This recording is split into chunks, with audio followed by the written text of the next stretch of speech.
Hello po mga guys. Yan. Ngayon naman po ay nagluluto tayo ng Adidas. Paa ng manok mga guys. Yan. Yan po ay ginagawa ko rin pong gamot mga guys. Ito pong paa ng manok. Alam niyo po ba kung saan?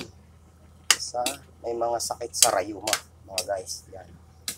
Ito po ay napakaganda sa may mga rheumatism.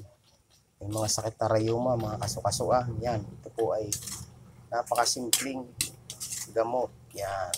Pwede nyo pong iulam. Yan. Tapos may gamot pa kayo sa inyong rayuma mga guys. Sa inyong arthritis. Ayan po mga guys. Yan. Dahil ito po yung maganda po ito.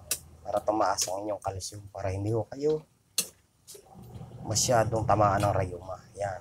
Kaya matuto po kayong kumain mga guys ng paa ng manok o Adidas. Dahil ito po yung napaka galing po sa rayuma mga guys. Yan. Ganyan lang po ang ginagawa ko pag medyo nasakit ang aking paa mga guys. Hanggang sa muli po mga guys. Maraming salamat. See you watching.